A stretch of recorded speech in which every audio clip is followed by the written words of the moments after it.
Alô?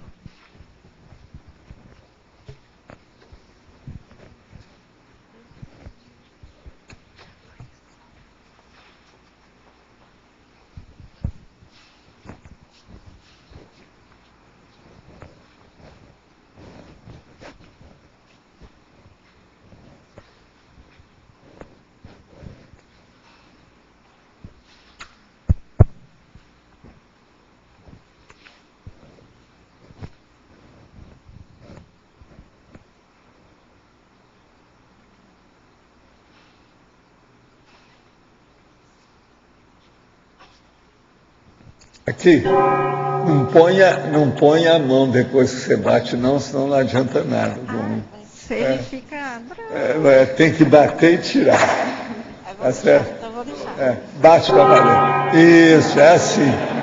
Para isso é que é o gongo. Ela acha que não sente bem com o som. Ela não é. Gente, meu boa tarde aí para todos e todas. Hoje é dia 22 de maio de 2011, domingo. O verbete é 1937, 10 páginas, 45 logias e 17 máximos. O tema, inteligência financeira proexogênica.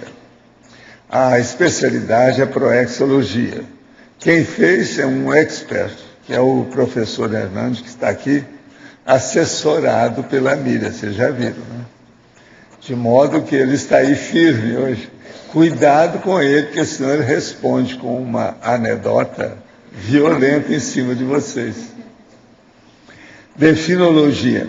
A inteligência financeira proexogênica é a capacidade de a consim uma mulher aplicar as funções cognitivas, o discernimento e a habilidade em lidar com finanças, visando a aquisição, conservação e multiplicação dos recursos financeiros voltados à consecução da programação existencial, pessoal e grupal. O holopensene pessoal cosmoético quanto à interconsciencialidade. O inumerismo enquanto megatrafar limitador da inteligência financeira. O orçamento pessoal fundamental à administração proéxica. Os gráficos da economia pessoal ressaltando os pontos vulneráveis. A reserva econômica estratégica visando o complexo. Os clubes cosmoéticos de investimento viabilizadores da consecução proexológica. A evitação da parapsicose pós-dessomática provocada pelo materialismo cego. O drible aos desvios de proex patrocinado pelos assediadores através de propostas fabulosas de remuneração. Os cursos intermissivos, elucidando a importância da autonomia financeira. Eu li apenas uma parte. A fatologia tem mais de 20 linhas. Agora, na argumentologia tem uma série de considerações com listagem. Pilares, 10 pilares fundamentais ou saberes integrantes da inteligência financeira da consim proexista envolvidos nas inter-relações comerciais. Na tabelologia, 11 perfis de consins com os respectivos valores conscienciais de um mater pensenis decorrentes do grau de maturidade financeira proexogênica pessoal. Nos extremos, tem 2 extremos de perfis conscienciais relacionados, oniômano e conscienciólogo. Na Reurbex tem 13 áreas de atuação humana e respectivos comércios espúrios, foco das reurbanizações extrafísicas, visando a promoção da saúde social com base na interconvivialidade lúcida. Na autoproexogenia, tem 10 exemplos de práticas financeiras antiproexogênicas a serem evitadas pela consim lúcida. Na proexogenia, nós temos 10 práticas financeiras cosmoéticas tarísticas. No patrimônio, nós temos o patrimônio consciencial, componente da inteligência financeira proexogênica, que fundamenta-se pelo menos 6 tipos de capitais, que eles são descritos em ordem crescente. No contraste, tem 2 exemplos contrastantes demonstrativo do nível da inteligência evolutiva, enquanto variável fundamental na aplicação do capital intraconsciencial. Eu acho que aqui vocês têm tudo sobre finanças, sobre economia, sobre a situação, tudo. São muitas variáveis e tudo com um exemplo. Agora, na remissiologia, nós destacamos 5 exemplos entre os 15. Consilagem, dardanologia, planejamento milimétrico, poupança existencial e tesaurização. Agora, nós temos aí a frase enfática que está perfeitíssima. Essa eu não vou falar com a Rosa, porque ele me falou que ela ajudou. A inteligência financeira proexogênica explicita o grau de holomaturidade quanto ao posicionamento ante as satisfações dos desejos instintivos e as ações max-fraternas interassistenciais. Você está consciente da importância da maturidade financeira na gestão da programação existencial? Você é responsável com as finanças ou vive no vermelho? Qual percentual das reservas econômicas pessoais você aplica em favor das outras consciências? Agora, a filmografia tem 3 fontes, a bibliografia específica tem 55 fontes e a webgrafia específica tem 7 fontes. Esse verbete com essas 10 páginas está um verdadeiro mini tratado da história. Agora, questionamento. Na tertúlia sobre reinclusão grupo kármica, o senhor alertou sobre a importância de não desistir do outro. Já tive situações de sentir enorme pressão de consciências que tentaram impedir-me de fazer esclarecimento a uma amiga. Durante muitos meses aguentei o assédio, pois achava ser importante a ajuda que ele estava prestando.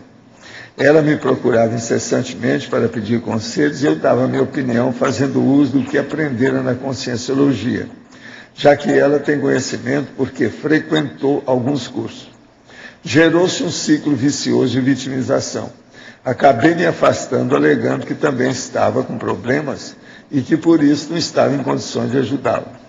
De que maneira podemos saber quanto se tem competência para ajudar e conseguir bancar o desassédio? Olha, o problema todo aí é o seguinte, a gente vai até o limite que você não se acumplicia. Parece que aí no caso você procedeu direito. Agora, o problema todo é a pessoa ver quando é que ela, em vez de ajudar, ela está ou ficando tudo do mesmo jeito ou piorando tudo. De modo que é isso que a gente tem que olhar, é ver a racionalidade da nossa assistência. Agora, outro. Por motivo de necessidade de meus pais, vieram morar comigo temporariamente. Já estão há 1 ano e 4 meses, embora verbalizem diariamente detestar por ser distante do burburinho urbano. E, além disso, porque sou a chata consciencióloga com 4 gatos. São confusos, imaturos e sofrem muitos problemas com minhas irmãs e sobrinhos, que tem problema de comportamento, bipolaridade, drogas, má utilização do dinheiro, compulsão. Um amigo muito querido, professor do IPC, em projeção verificou que em uma das paredes do quarto que meus pais dormem, existe um portal em que transita uma consciência que manipula todas as pessoas envolvidas, levando e trazendo influências, capturando minha mãe durante o sono. Peço orientação e ajuda ao professor sobre o que fazer. Tenho me observado, não tendo vontade de voltar para casa, e sinto a barreira no quarto que meus pais ficam. Gostaria de ajudá-lo. Olha, o ideal seria o seguinte, cada um deve viver no lugar onde está ou arranjar outras casas. Se o negócio está ruim, muda. Vende o imóvel e compra outro. Passa para outro menor, uma coisa mais adaptada. Agora, ó, eles não devem ficar no lugar que eles não estão satisfeitos. É bom arranjar um lugar para eles. Arranja, às vezes, eles vão se sentir melhor. Agora aqui, os adeptos de religiões, ao continuar da mesma maneira após a dessoma, irão adquirir o conhecimento sobre energia, veículos de manifestação, etc. Não, a maioria continua na demagogia religiosa. Existe processo de judeus que têm milênios, são comunidades inteiras, que mantém o mesmo modo de pensar. Isso não muda-se, não. É a pessoa que tem que mudar, e geralmente a mudança é feita aqui na vida humana. Há alguma maneira de solicitar a influência da Rose Gardner ou algum evoluciólogo para inspirar a presidente Dilma, ou até mesmo alguns congressistas ambientalistas, a vetarem de alguma maneira esse novo Código Florestal que irá ser votado, visto que ele protege amplamente os grandes desmatadores? Olha, os amparadores fazem força para ajudar, mas você sabe, esse povo tudo tem blindagem. É difícil chegar para inspirar. Todo dirigente do povo, todo governante, tem um amparador de função extrafísica. Mas a maioria não deixa entrar nada de nenhuma informação ou inspiração. Isso é que é o difícil. Agora, o problema é pôr a boca no trombone e escrever contra isso. É uma vergonha esse código aí, até o momento. É muita gente contra.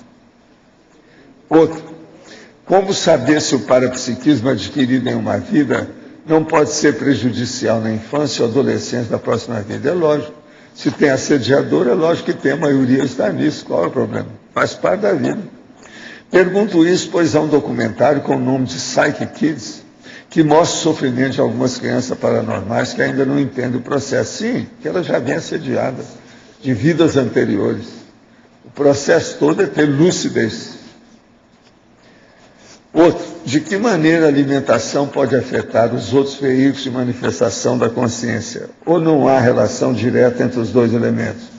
Eu sinto que a minha alimentação é ruim, com muita besteira, até engordei. E isso de alguma forma afetou meus pensamentos pessoais. Escuta, tudo que diz respeito ao soma influi nos outros veículos de manifestação.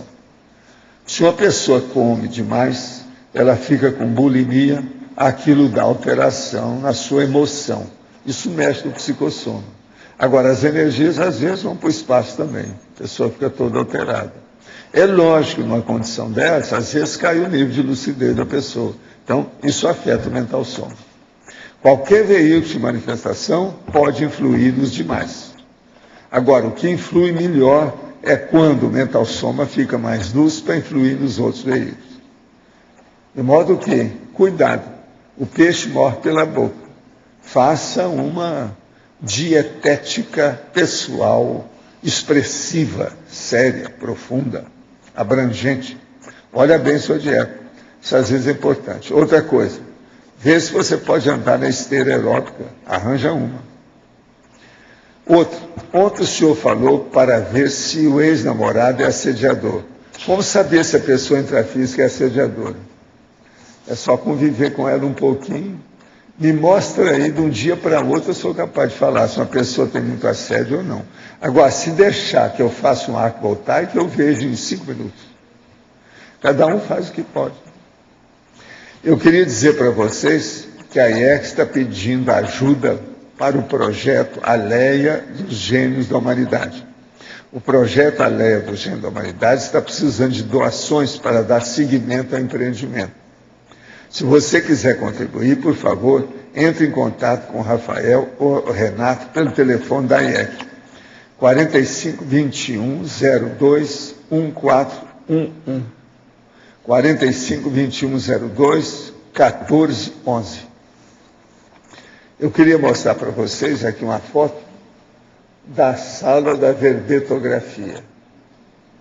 Então, só nessa foto aqui, tem 14 laptops. O povo agora está usando laptop, seriamente. Está bonita a sala lá. E olha que aqui não está cheio. Se estivesse cheio, teria mais gente lá. Lá cabe mais ou menos uns 20 laptops, umas 20 pessoas folgadas. De modo que isso mostra que a coisa está caminhando. Essa sala, gente, é a sala que a gente fazia tertúlia, que é o Salão Verde, e que agora virou sala mesmo de aula. Lá não tem mais comida, eu já aviso para vocês. O café da manhã é feito mesmo no refeitório lá, no restaurante. E agora eu entrego a vocês o professor Hernandes para o que deve é. Vamos ver o que sai aqui hoje. Fernandes, aqui, a Vivian, lá no ar. Eu senti assim, não sei se você não quis dar esse tom mais específico do empreendedorismo aqui, mas eu senti a ausência do empreendedorismo um pouco mais enfático para dar como uma alternativa dentro dessa inteligência aí que você está colocando financeira pré-exogênica. Eu queria sugerir também na sindromologia a síndrome do empregado, onde a pessoa não consegue identificar uma outra alternativa de fonte de receita, a não ser via o emprego direto, né? Então ele não consegue se identificar como empreendedor, com possibilidade de você ter outras alternativas de fonte também. Então, mais assim, nesse sentido para observar, porque eu vi que na masculinologia e na feminologia você colocou, né, a empreendedora ou empreendedor. Assim, se tem algum aspecto específico que você não tem enfatizado isso no verbete mais especificamente. Não, eu sou favorável ao empreendedorismo e eu acho que o empreendedorismo ele é fundamental dentro da questão da ProEx. Mas não é só através do empreendedorismo que você vai chegar a executar a sua ProEx e aplicar os recursos financeiros voltados à ProEx. Então, eu acho que é importante, talvez é bom ressaltar mais em algum espaço, mas a questão do empreendedorismo tem um outro foco, que é aquele de você sair da própria dependência do Estado. Certo? Então, para mim, o conscienciólogo ele está muito mais para assistir a sociedade do que ser assistido por ela. Então, acho que o empreendedorismo ele tem mais esse foco. Mas você não observa, por exemplo, aqui casos específicos, né, de empreendedores aqui que estão ajudando, auxiliando a manutenção de outras pessoas aqui na Cognópolis como um exemplo de ajudar o grupo também nesse sentido? Isso daí é parte toda fundamental dentro da questão da assistência. Depois nós vamos ver aqui que não existe, né, uma assistência gratuita dentro do mito. Existe assistência patrocinada. E esse patrocínio vem de tanto de pessoas físicas como de pessoas jurídicas. E a pessoa jurídica, o que é importante disso é que é um criador de empregos e tem uma relação intersocial muito grande. Uma pessoa que tem uma empresa, ela não tem uma relação mais interna. Ela tem que ter uma relação externa de interdependência. Isso daí é fundamental. Então, talvez eu procurar aqui, vou dar uma olhada, procurar ver se a gente pode ressaltar mais isso. E a segunda observação sua foi sobre... A sindromologia, colocar a síndrome do empregado. Isso. Dentro daqui da síndrome do empregado, tem que ver de que forma a gente chega, né, e vai descrever a questão da síndrome, porque tem muita gente que tem dificuldade mesmo da questão da autonomia financeira. Tem muita gente que tem uma capacidade profissional muito grande, mas ela tem uma dificuldade na relação, certo, com a parte de finanças. E também tem uma coisa, tem pessoas que têm uma dedicação, ela não quer se preocupar com a administração daquilo. Ela quer produzir naquilo que ela tem capacidade. Então, não quer dizer que a pessoa ser apenas um funcionário, ou se ela for empregado, que ela está dentro de uma síndrome, certo? Que a síndrome é voltada mais para a questão mesmo da patologia, certo? São sinais e sintomas de algumas doenças.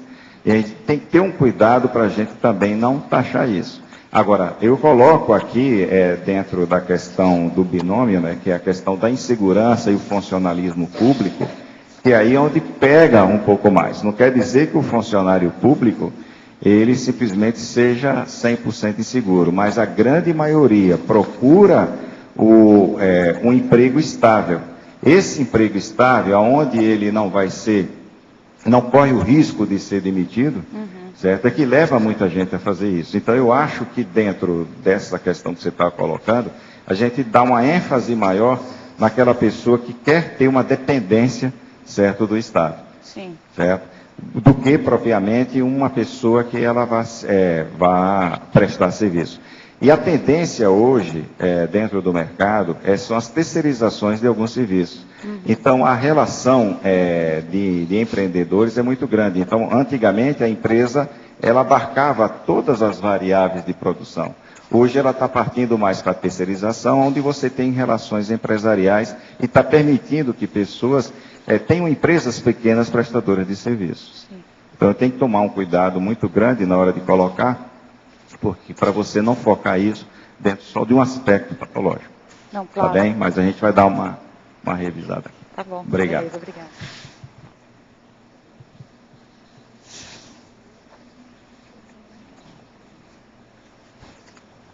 todo mundo é milionário, né? Tá, todo mundo cheio da Não grana. está falando nada.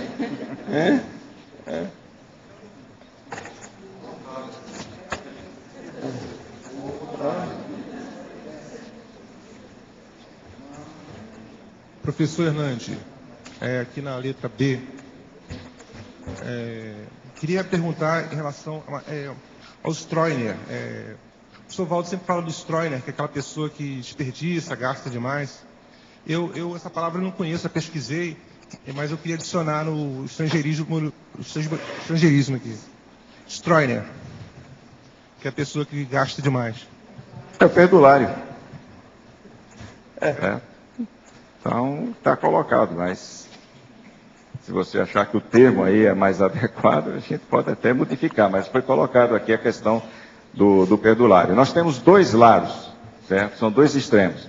É o mesquinho, que é aquele que não gasta nada, certo? E também não interage, certo? O miserê. E o outro aspecto, que é o perdulário, que tem um desperdício muito grande.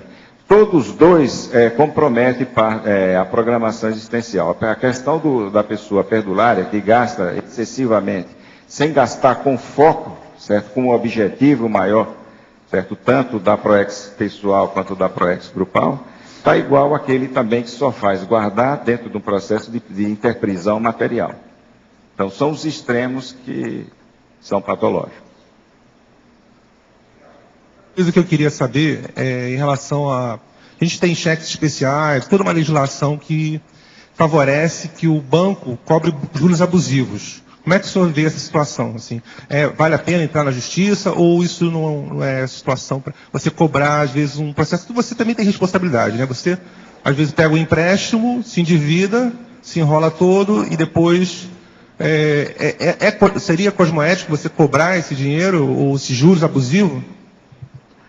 Olha, é o seguinte, o cheque especial e o cartão de crédito, ele foi criado dentro do capitalismo para favorecer a pessoa a ter facilidade para gastar. Então, não é pensado de alguma forma para a pessoa chegar ali e ter cuidado. Se fosse para ter cuidado, a maior parte das pessoas tem um endividamento muito grande. Mas a pessoa que sabe usar o cartão de crédito e sabe usar o cheque especial, ela simplesmente aproveita os benefícios desses dois instrumentos. Então, eles, sabendo utilizar, ele vai se aproveitar. Agora, para cobrar juros abusivos, então, na hora que você coloca um dinheiro no banco, você não chega a ganhar 1%. Mas na hora que o seu cheque está descoberto, ele vai te cobrar aí 10% de juros do cheque especial. Quanto mais o dinheiro está disponível e maior o risco para o emprestador, os juros é mais alto. É por isso que existe uma relação direta entre o risco e a taxa de juros. Quanto maior é o risco, maior é a taxa de juros.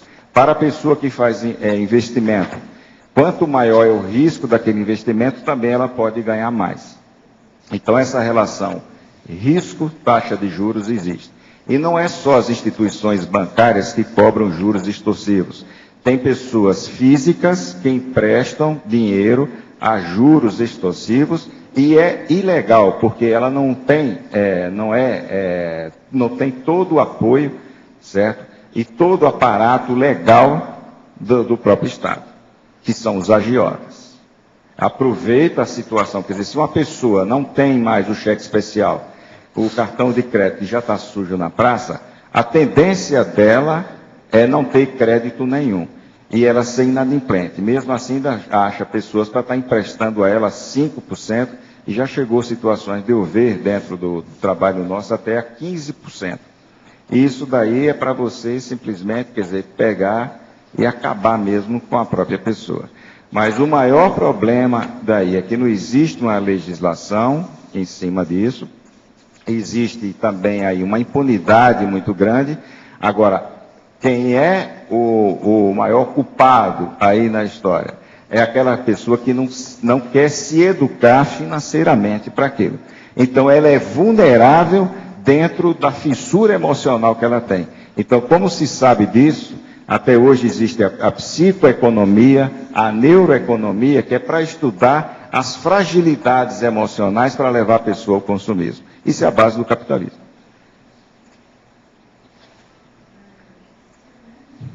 Aqui em parafatologia, na 4ª linha, você fala 1, 2, 3, 4, assédio de função. Você pode falar um pouquinho como é que atua o assédio de função em relação à vida financeira? Bom, a questão financeira, ela é o calcanhar de Aquiles, tanto da pessoa física quanto da pessoa jurídica. Então, uma empresa, o maior foco dela para você organizar a empresa ou desestruturar a empresa está no financeiro. É no financeiro contábil. São duas partes que você pode muito bem ter um problema. O maior assédio que se tem aí em relação à parte do dinheiro é porque o dinheiro, ele é uma vacina contra a frustração. Então, não existe aquela questão do dinheiro, do poder, certo? Então, o poder nada mais é do que possibilitar uma pessoa não ser frustrada. Todos os desejos que ela tem, através do poder e do dinheiro, ela vai chegar e vai adquirir. Então, a base está na pessoa não saber administrar as frustrações dela. Então, na hora que você está trabalhando, certo, dentro de uma empresa, o setor mais visado, o setor mais assediado é aquele onde envolve a parte financeira. Tanto isso dentro da esfera governamental, quanto também dentro da empresa normal, privada. Certo? Então, você tem amparo de função, na hora que você prima aí pela questão cosmoética, mas também tem aí o assédio de função, aonde você vai chegar e vai ter uma relação comercial e daqui a pouco chega aquelas propostas escabrosas. E você não, dentro de uma determinada empresa, onde você não tem uma autonomia, você seja um funcionário, existe a própria pressão dos seus colegas, que é para fazer uma rede ali onde todos possam ser beneficiados. Então, muitas vezes, você tem uma pressão interna para você ceder. Por que é que você vai ser diferente se o mercado é assim? Então, isso aí é o discurso geral. Isso é que você tem que tomar um cuidado muito grande. Ou você prima por aquilo dali, e você precisa também saber lidar com essa pressão.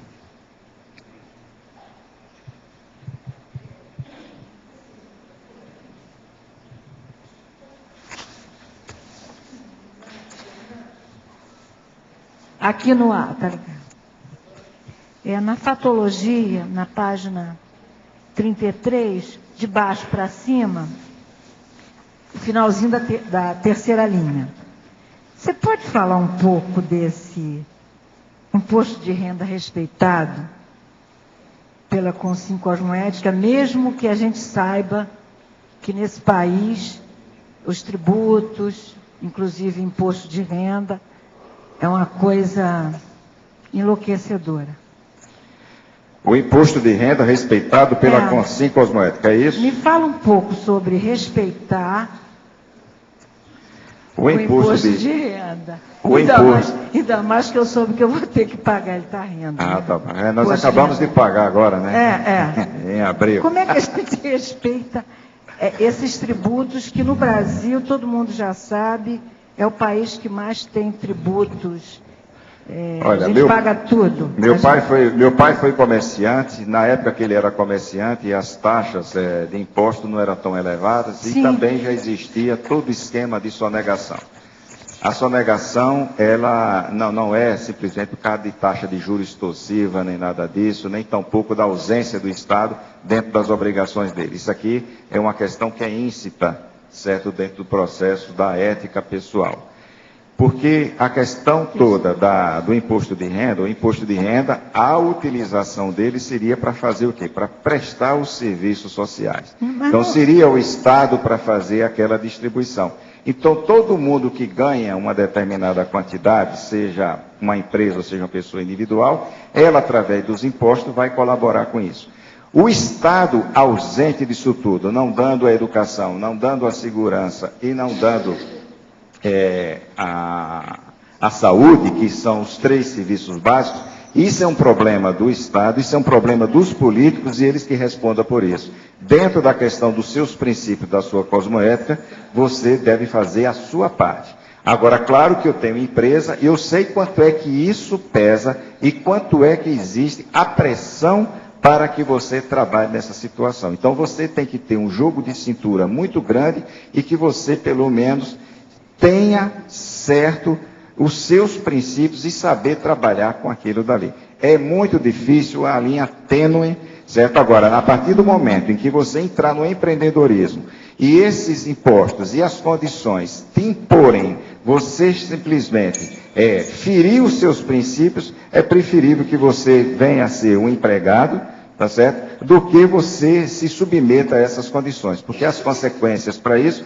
você simplesmente vai estar retroalimentando uma condição patológica. Isso é a minha visão. Tá, muito obrigada.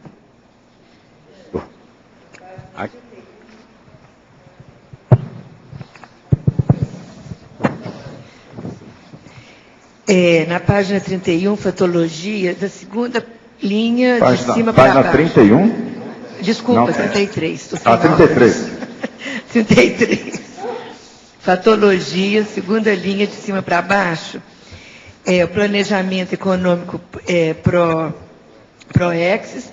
E depois, na quarta linha, eu queria que você fizesse um paralelo, exemplificar, com as planilhas financeiras proexogênicas. Um é o planejamento e o outro é a planilha. Você pode esclarecer um e o outro? A primeira coisa é o seguinte, para a pessoa fazer um planejamento econômico PROEX, a primeira coisa que ela precisa fazer não é o planejamento econômico, é saber qual é a PROEX dela. Certo? Exatamente isso, porque é o seguinte, se você chega dentro da sua PROEX individual, ou você identifica o seu trabalho individual dentro de um próprio grupo, aí você vai dizer, a minha colaboração é essa daqui. Então, toda essa colaboração na vida intrafísica tem um custo. Aí você vai fazer um planejamento para você atingir aquela sua meta. Certo? Então, na hora que uma pessoa chega e diz, olha, eu identifiquei que o Amigos da Enciclopédia, fazendo a propaganda do trabalho aí do seu marido, eu vou colaborar, certo? Eu preciso de colaborar. Qual é a minha disponibilidade financeira de cotas para o Amigo da Enciclopédia? E dentro do orçamento, dentro do planejamento financeiro pessoal, ela inserir isso daí. Esse é um exemplo prático. Só que ela precisa de reconhecer a questão da própria PROEX dela. Então, antes dela fazer um planejamento financeiro, passar na Apex e fazer lá para pelo menos de saber direcionar. Certo? Agora, existe, eu já falei por loja, né, que eu tenho um princípio PROEX, que é que, na dúvida, assista. Certo? A planilha é o seguinte, o planejamento financeiro, a primeira coisa, você tem ali a PROEX, aí você vai fazer o seu planejamento. E dentro desse planejamento tem que ter ali as suas planilhas financeiras. Primeira coisa é que você tem que atender às suas necessidades de sobrevivência. Ninguém executa uma PROEX sem sobrevivência pessoal. Tá certo? Então é por isso até que na hora que a pessoa vai se mudar para Foz, ela vai se mudar para cá sem emprego. Não, ela precisa de chegar e ganhar alguma coisa, porque senão a PROEX dela é ajudar que os outros desenvolvam altruísmo para poder ajudar ela. Certo? Eu não, porque eu cheguei agora, eu não sei. É esse problema que tem, principalmente aqui no Brasil, os fundos de pensão que são fundados pelos funcionários e que o governo está de olho nesses fundos de pensão, que sempre sai alguma reportagem. E no Brasil nós temos um dos maiores fundos de pensão do mundo, pelo que saiu, que é a Previ do Banco Brasil. O que o senhor poderia clarear isso aí? A pergunta da Flávia Guzzi aqui foi sobre o assédio de função. Então, esses fundos de pensão hoje estão mexendo aí em bilhões, certo? Então, aí é onde está o olho dos grandes assediadores. É a menina dos olhos até do próprio governo, que é por onde você pode chegar e minar alguma fonte financeira para você patrocinar o que você quiser. Hoje a gente sabe que a Previdência governamental, ela tem um déficit muito grande e pode chegar ao que se chegou na Europa. E vai ter que se fazer uma reforma muito grande na Previdência. Aí a gente tem a opção da previdência complementar ou a previdência privada. Também se tem que tomar um cuidado, principalmente quem trabalha em estatal, justamente com esses fundos todos. E eu tive em São Paulo fazendo investimento em flat, certo? Que eu passei 6 meses para adquirir um flat e na época o flat estava dando uma rentabilidade de 1,7% de investimento. Você não encontrava um negócio desse. Aí fizeram toda aquela propaganda de flat, eu fui um dos primeiros a chegar lá e a comprar. Aí lançaram 10 mil flats, só que ele não falava a quantidade que estava sendo lançada. São Paulo está tudo diluído, na hora que saiu estava dando 0,2%. Então foi tudo plantado para trazer um negócio desse. E um dos grandes compradores desses flats que perdeu dinheiro foi o fundo de pensões. Inclusive, eu estou falando disso que eu faço parte, eu sou aposentado do Banco do Brasil. Os investimentos de perda de dinheiro dos fundos de pensão, a gente sabe que, eu não sei quem conhece aqui, a Costa do Sauípe, eu já estive lá, aquilo lá não é para nós brasileiros, aquilo é para estrangeiro com muito dinheiro. E a gente sabe que aquilo dá um prejuízo imenso. E também falaram em vender, que tinha um grupo estrangeiro querendo comprar, e não se vende. É um negócio assim assustador. E o governo realmente, que o senhor falou aí, está de olho nisso, porque tem muito dinheiro. Eu só te pergunto uma coisa, alguém desse pessoal que fez uma aplicação dessa com perda de dinheiro foi preso? Não foi. Certo? E não foi por quê? Porque ele não está sozinho. E não é uma questão de incompetência, é uma questão de quadrilha. Aí é diferente. Obrigado. Hernandinho, uma das questões da economia é que economizar sem dinheiro é fácil, né? Até certo ponto. O problema é economizar com dinheiro, né? Quer dizer, a pessoa começa a ganhar dinheiro e ela vai ter que estudar as prioridades, os impulsos e a relação dela com o mercado. Eu queria que você comentasse essa questão na educação da criança e do adolescente, tá? Porque eu vejo assim que muitas das pessoas que aprendem a mexer com dinheiro foram aquelas que receberam uma boa educação financeira e o pai dava uma mesada, cobrava, se sobrou, se não sobrou, quer dizer, já botava a criança ou adolescente a mexer com o dinheiro e não deixar a criança sem dinheiro, né, para não ter problemas com o dinheiro. Então eu queria que você comentasse isso. Na minha opinião, o Brasil está muito longe disso. Também não é só o Brasil não, né? Tem muitos países assim. A gente sabe, né, de diversos países que saíram do subdesenvolvimento aplicando em educação. Não tem como um país sair de subdesenvolvimento sem investir em educação. Mas a educação financeira no país, ela precisa de vir numa etapa seguinte, que é a educação básica fundamental, que a gente ainda não tem. Então, nós precisamos de uma educação fundamental. Acabar com essa fábrica de diplomas, que é o Brasil, certo? Que está cheio. Também a ausência do Estado em relação à educação.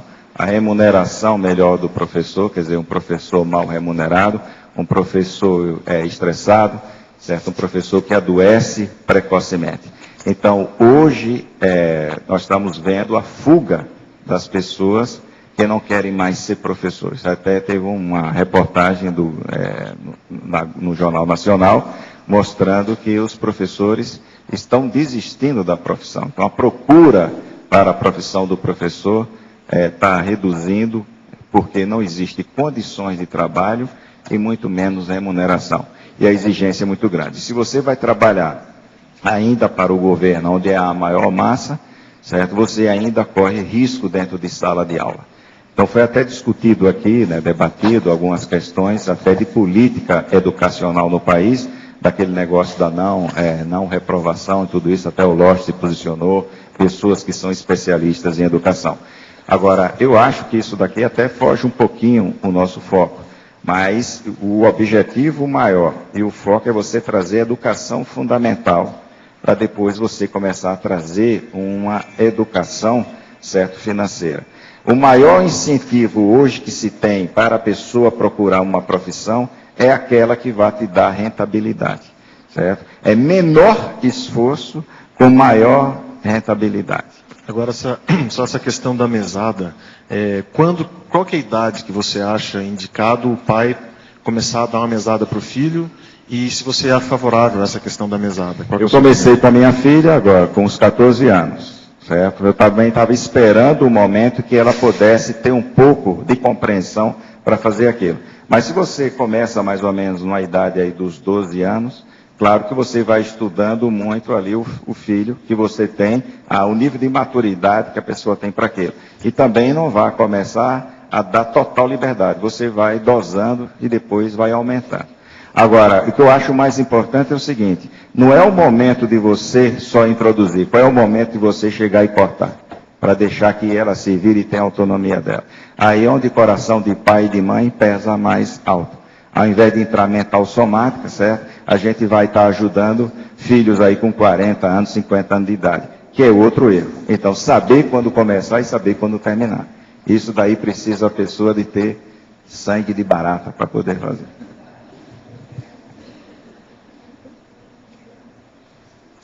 Sangue de barata pode sair caro, né? Hernani. O sangue de barata ainda pode ser caro. Aproveitando a fala anterior, ¿puede falar sobre os cursos intermisivos, elucidando aqui a importância da autonomia financeira? Ou seja, como isso pode influenciar no...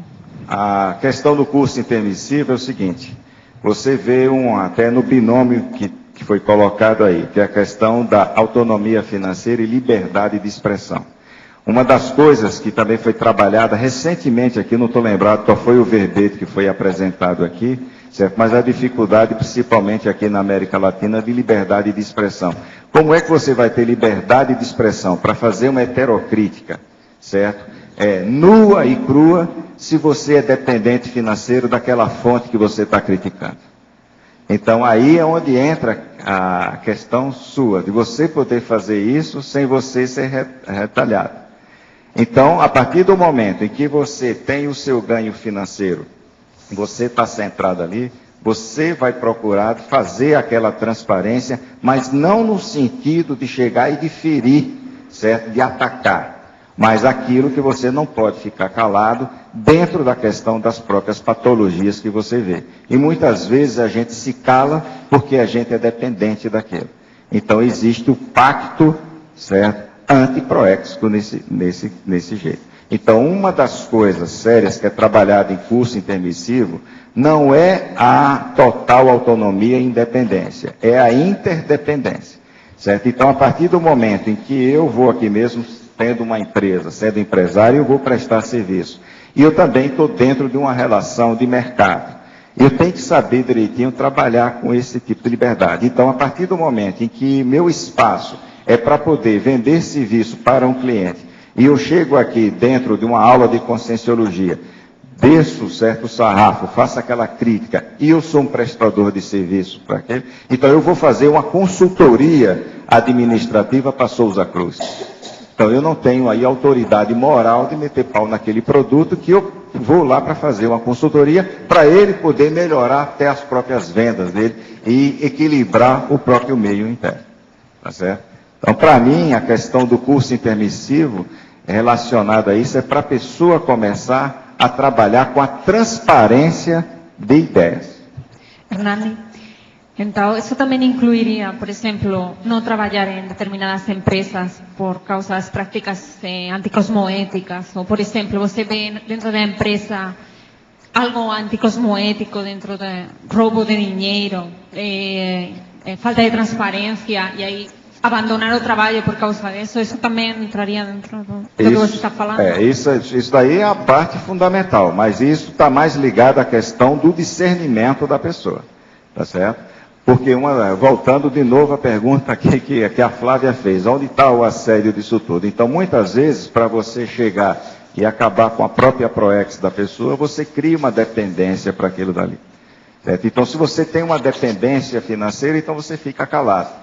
E tem muitas pessoas que têm uma dificuldade muito grande para chegar e poder falar alguma coisa, porque senão ela vai perder aquela boca. Eu tive aqui até uma pessoa que foi da Conscienciologia que me procurou fazendo uma crítica muito grande a um instituto. Na época o instituto produzia livros, porque o livro da pessoa não foi aprovado. Aí a pessoa me trouxe o livro. Só que eu conheci o histórico da pessoa. A pessoa era fiscal da Receita Federal, certo? E a pessoa estava falando ali na transparência, na questão da cosmoética. Aí eu cheguei e disse, olha, mas eu não vejo aqui uma crítica que você faça ao seu próprio trabalho. Ele disse, mas eu não posso fazer crítica ao próprio trabalho, porque senão eu posso muito bem ser perseguido pelos próprios colegas. Eu digo, você já refletiu se isso aí não é o motivo que não foi aprovado para não deixar você vulnerável ao assédio? Agora, existe uma expressão de redundância fonética, que é o pacto tático tácito. Caladinho. Isso tem. Agora aqui. Desde meus 18 anos de trabalho, em 1982, casei e tive que parar, pois meu ex-marido não permitia. O casamento durante 11 anos, fiquei com 2 filhos pequenos para cuidar. Hoje tenho comércio e também trabalho de secretário. Não gosto de nenhum deles. Os filhos estão formados, mas a idade chegou e as oportunidades acabaram. Como não tem reserva financeira, não posso simplesmente deixar tudo e tentar outros ares. Isso tem me consumido demais. Há muito tempo trato de depressão e agora, estudando conscienciologia, posso ver que tem algo mais. O que devo e posso fazer para acalmar meus pensamentos? Poxa, aí é que é difícil, né? Que esses negócios lá atrás, né? Enquanto a gente vê aí a pressão... Uma previsão. Porque quantas mulheres... Aí no início do relacionamento, né, que achou a tampa da panela, né?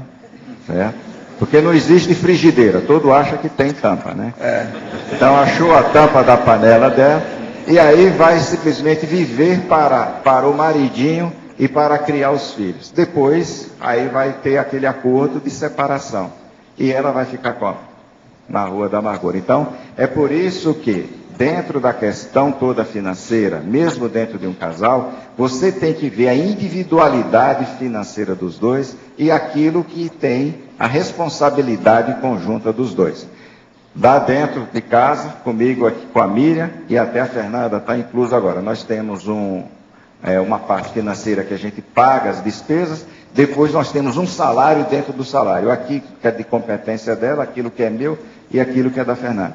Mas a tendência daquele amor é fazer aquela prolabore. Isso é um prolabore. Prolabore da dupla. Certo. Aí cada um tem autonomia, mas dentro daquilo dali. É o salário dentro do salário, como se fosse mesmo. Agora aqui outra para você. Pergunta ao verbetógrafo. Em Elencologia, página 34, segunda linha. Poderia ampliar o conceito de consim laranja e de consim mula?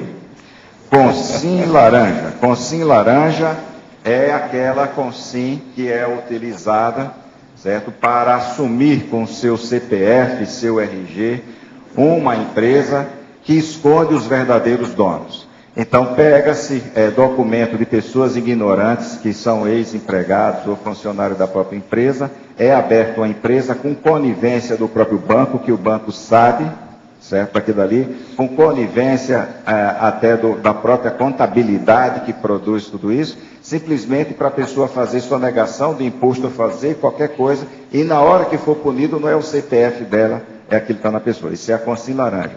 A consim mula é aquela que é utilizada para fazer transporte de contrabando. Certo? Então, são pessoas que estão aqui no Paraguai e são contratadas para pegar mercadoria de contrabando e levar para outro canto. Vai aqui outro. Gostaria que o professor Hernandes esclarecesse na sinonimologia, página 32, o último item, desapego financeiro lúcido. Desapego financeiro lúcido. A questão toda aqui está dentro da questão do Max Fraternismo. Então, isso aqui já teve até polêmica em torno de curso, né? A gente falando o seguinte, quanto que você poderia dispor para você tratar da sua própria saúde? Você está com uma doença que você precisa de vender um imóvel, que você tem um único imóvel para você chegar e sobreviver. Então a pessoa chega e gasta aquilo dali porque é a própria sobrevivência dela. Ela faz também isso em relação a um filho. Mas quanto é que ela consegue fazer de desprendimento em relação ao outro? Isso vai sair daí. Quanto mais se distancia dela, menor o esforço de desapego ela tem para poder chegar e estar fazendo. Então, a partir do momento em que a gente chega e tem uma noção da própria programação grupal, da PROEX grupal, a gente começa a abrir mão de algumas coisas nossas em relação ao outro. Então, dentro do processo de assistência, a gente vai saindo do egoísmo para o altruísmo. Também não dá para a pessoa passar para o extremo de só tratar do outro esquecendo dela. Existe o equilíbrio. Então, é mais ou menos por aí. Um exemplo prático disso. Quantas pessoas têm roupa que não usa mais, mas ela tem dificuldade de doar? Isso é um extremo. Quer dizer, se aquilo que você tem, um bem, que não é mais útil para você, por que é que você não doa para alguma pessoa que vai fazer utilidade daquilo? Já tive e vi dessomar vários cachorros devido à idade e outros fatores. Quando eu dessomar, vou poder revê-los? Como seria o processo e como eles seriam encontrados? Olha, o processo toda a minha vida que eu já vi é o seguinte: eu já vi cachorro de outras pessoas que morreram, estava junto. Eu sempre conto aquela história que causou um rebuliço danado em New York. Eu fui ver uma família, que a família queria que eu atendesse uma série de pessoas, arranjou até um quarto dentro daquele apartamento, daqueles tipo quarteirão que tem no Central Park. Então, eu fui atender o povo lá dentro. Então, atendi ali umas 8 pessoas, mais ou menos, uma por uma, com calma, mexi com energia, vi o que podia, olha a psicosfera, arco voltaico naquela que precisava. No fim, veio a dona de casa. Na hora que ela foi entrando, entraram 3 cachorros com ela. Aí eu converso com ela, explico tudo e falo assim: pois é, os seus cachorros são muito bonitos. Agora, o que eu acho mais bonito é esse. E dei as características de um dos cachorros. Disse: não, mas aqui só tem 2, doutor. Você está falando que tem 3, não tem o outro.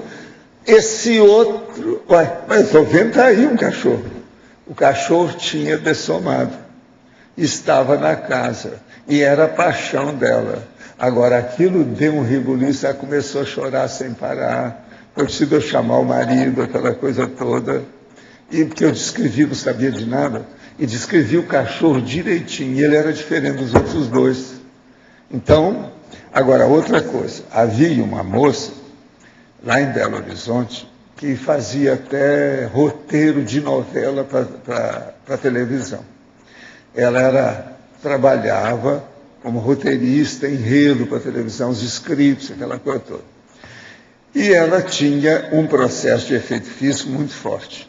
De vez em quando aparecia, por exemplo, assim, como se fosse um sinal. Às vezes na testa, outra hora no nariz. A pele mudava e aparecia o sinal. Do jeito que é que tem os processos de demografia. Agora, o que se passa? Todos os cachorros que ela tinha trabalhado durante a vida continuavam na casa dela. Eu fui lá e senti mesmo a presença dos cachorros. Agora, depois ela dessomou, aquilo tudo mudou. Mas na casa dela era um carnil permanente, não tinha jeito. O povo morria, mas continuava lá. Eu já vi 2 gatos aqui em casa. Um deles era muito apegado comigo, que era o Tales de Mileto, que era o filósofo. Então, esse gato viveu conosco uma boa temporada, e eu notei que ele tinha sido meu modelo em vida anterior. Agora, eu vi um dia que ele transfigurou e mostrou a escultura que eu tinha feito, isso há muitos séculos. Então, eu vi que era ele. Eu perguntei depois para o numerador, ele falou: não, é esse aí mesmo, é o mesmo. Ele está evoluindo. Porque esse gato era muito mais inteligente que a média. Entende? Agora, o que se passa? Recentemente, alguns aqui conheceram uma gatinha que tinha lá em casa, que era a Pops. Vocês lembram dela? Era muito simpática, todo mundo gostava dela. A Pops apareceu do quarto lá para mim. Entende? Com calma, olhando as coisas, tudo. Eu quis pegar, mas ela sumiu. Mas era ela mesma. Então, veja, outra coisa. Eu já vi extrafisicamente um local, que era uma Comunex, aonde havia uma opção de bicho com as pessoas que estavam em convalescência. Então, tinha um homem que carregava um cachorrinho na mão, etc. Aquilo tudo existia mesmo, era real. Agora, o povo que mexe com isso, geralmente, lá no Oriente, se chama de devas. Agora, eu acho que esses devas, em determinado nível, eles são uma espécie de evoluciólogos. Eles já atendem, já vendo aquele nível de evolução. Então, isso tudo é o que você tem que esperar. Se tiver afinidade e aquilo tem interesse, a pessoa volta a ter contato com o bichinho, sim. O negócio é sério. Agora, esses devas, eles têm locais especiais que eles recebem esses bichos todos. Outra coisa, na literatura espírita são expostos vários casos de pessoas que se suicidam por falta de perspectiva de futuro, principalmente relacionado aos problemas financeiros. Devemos responsabilizar o assédio de função por esses desequilíbrios extremados? Não. Primeira coisa que a pessoa ela colocou como foco da vida dela o materialismo violento. Então, a base do assédio que ela está sofrendo, essa pressão extrafísica, aí é justamente por causa do mater pensene dela. Então, ela não pode simplesmente estar culpando a coisa aí fora.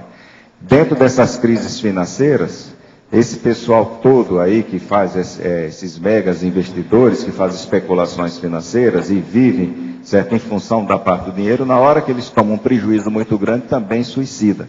Certo? Então aí a questão de se esse pessoal que já mexe com isso, já são até megas assediadores. Certo? Não significa que todos são assim, depende da intencionalidade. Então aí o próprio assédio de função já seria o próprio autoassédio. Então a base toda aí financeira é isso. Você sabe que isso existe também, que eu até já escrevi sobre isso, que é o suicídio consecutivo, em ricochete, em cadeia, que é aquele cara, por exemplo, que devia para o camarada e ele não pagou. Então o cara suicidou, mas numa árvore na frente da casa dele. Agora, a hora que fez isso, aquilo ele estava devendo o outro chegou lá e suicidou na árvore, no lugar da árvore, enforcou-se no lugar da árvore, da casa do outro. E assim teve uma série. Isso está registrado, isso aconteceu no Oriente. Agora, outra para você. Cheguei à conclusão de que a minha PROEX está relacionada à docência. Como realizar o planejamento financeiro eficaz com um salário mensal de R$ 1.100? Quando precisamos cuidar da saúde, alimentação, vestimenta, lazer e outros? Como otimizar o investimento da PROEX nessas condições? Por exemplo, o ECP1 e o ECP2 custam em média R$ 800. Mesmo quando parcelamos, estas chegam a ser mais de 10% do meu salário. Atualmente não tenho condições de contratar um consultor e já elenco prioridades e não sou consumista. Em Tecnologia, página 33, o professor sugere algumas técnicas. Contudo, há outras técnicas que as antecedem para obter maior eficácia nas citadas, quer dizer, que é antes dessa que você escreveu. Isso é uma boa ideia. É a técnica de você aplicar aquela técnica. Isso daí vai ser uma boa. É o pré-requisito. Agora, dentro da questão toda de a pessoa ganhar R$ 1.100 e executar a própria PROEX dela. Eu tive um exemplo dentro da minha clínica. A faxineira da minha clínica ganhava salário mínimo. Ela chegou em casa, juntou um dinheiro para fazer o puxadinho dela para poder fazer a TENEPS. E ela entrava de costa, porque o espaço não dava, que era meio gordinha, não dava nem para virar. Então colocou a cadeirinha dela lá atrás, não tinha dinheiro para colocar a própria porta, e ela colocava uma cortina e isolou para poder fazer aquilo. Na hora que a pessoa quer fazer alguma coisa, ela dá jeito. Eu também vejo gente aí com a maior dificuldade financeira, mas ela consegue chegar e ter uma roupa de marca, essas coisas. Então, dentro da organização financeira dela, ela pode se organizar para executar a PROEX. Quanto à questão de preço de curso, eu nunca vi nem o CAEC, nem o IPC impossibilitar alguém a fazer um curso por falta financeira. Até a própria OIC, que tem um dispêndio muito grande para poder atender, a gente faz a entrevista financeira, a pessoa traz a planilha financeira, certo? Porque muitas vezes a gente precisa atender a pessoa para a pessoa se organizar financeiramente. Então, boa parte do resultado financeiro é isso. E outra coisa que a gente faz também aí, retribui aí uma pergunta. Qual foi o esforço que essa pessoa fez para poder ganhar um pouco mais? Certo? Qual foi o investimento de preparação que essa pessoa está fazendo? Porque se eu identificar que a minha ProEx é ser um professor itinerante internacional, eu preciso de investir pelo menos numa língua. Então eu vou ter que pagar um curso de inglês para poder chegar, ou de qualquer outra língua. Então aonde é que eu me organizei para poder chegar e procurar a minha ProEx? Então eu não posso estar respondendo genericamente o que foi exposto, a não ser que a gente faça uma entrevista com a pessoa para saber quais foram os motivos lá atrás, o que dá para fazer daqui para frente. Ô, Valdo, para essa pessoa, Marilza aqui, para essa pessoa que não está podendo pagar um consultor, tem o site do professor Farinhas, ele tem as tabelas e ele atende através do site, ele já fez um trabalho aqui na Itaipu sobre planejamento financeiro. E a pessoa pode entrar no site, é só colocar lá, professor Farinhas, que vai cair lá.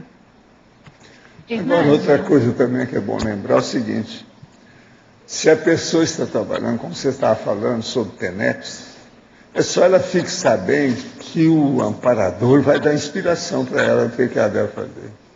Isso aí é muito sério. Eu já vi gente que com a TENEP melhorou a vida toda. Não foi só o casamento, nada disso, não. Foi mais coisa do que isso. Acertou tudo.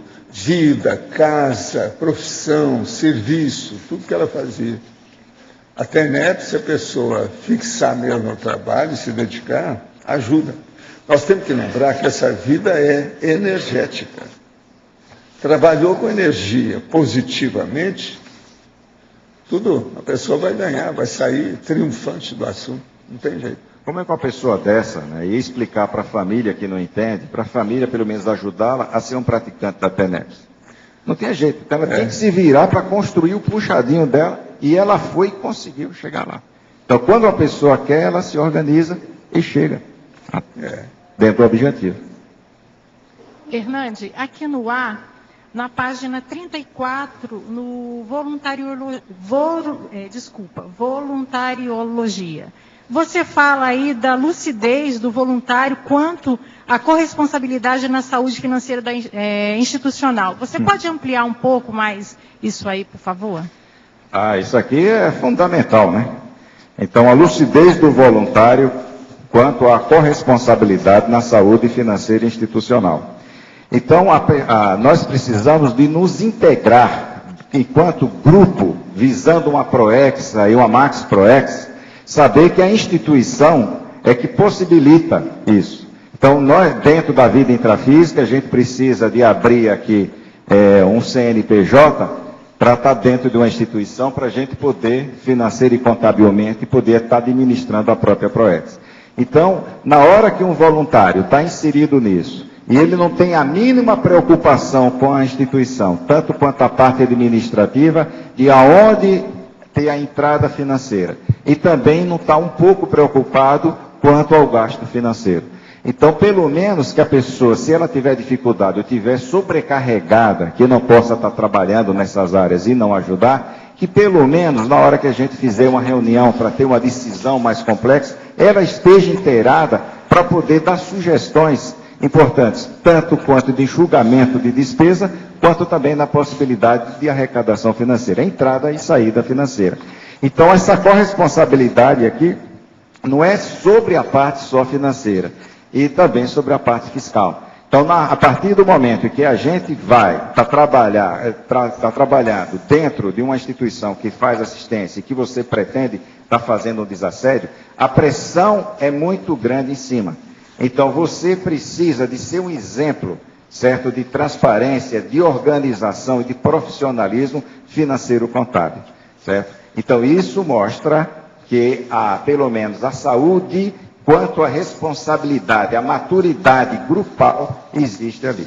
Agora, a gente transfere as nossas dificuldades pessoais para a manifestação grupal. Então, uma pessoa que não faz orçamento financeiro pessoal, dificilmente ela vê a importância do orçamento de uma instituição, da programação financeira de pequeno, médio e longo prazo institucional. Então, essa corresponsabilidade é fundamental. Aproveito para divulgar o curso do nosso amigo Igor Abib, que é chamado Vendas Interassistenciais. Por quê? Porque eu percebo também que ocorre de muitos voluntários, às vezes, não oferecem o produto, que são cursos que ajudam a pessoa de uma maneira que nenhum cartão paga, né? Que ajuda bastante, assim.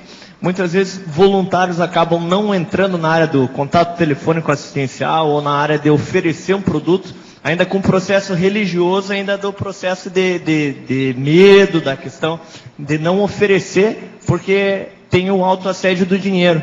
E aí não consegue valorizar essa situação e oferecer um esclarecimento maior. Você vê aí o binômio que se tem, só para completar aqui, Walter, o binômio que se tem aí, que é medicância, né, quer dizer, o antagonismo, né? Medicância, Max Proex.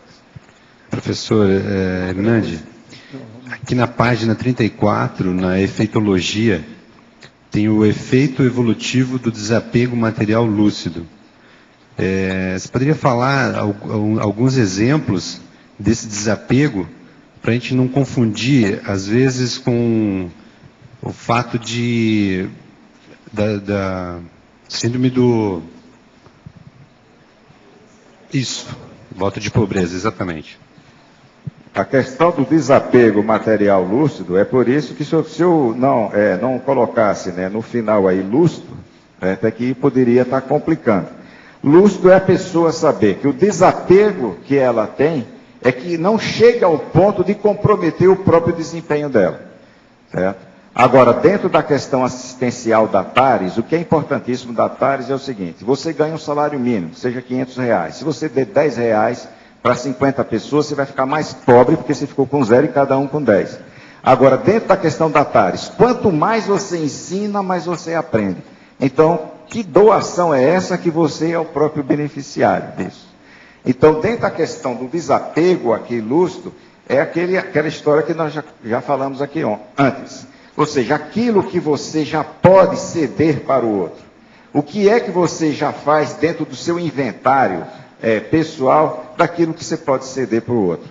Então, tem pessoas que ela tem um tipo de organização e se preocupa com o outro, que a partir do momento que ela adquire um bem e que substitui um outro mais antigo, ela procura doar. Eu comprei um computador mais novo, certo? Existe a necessidade de eu ficar com 2 computadores? Não. Será que eu não posso ceder esse computador aqui para outra pessoa?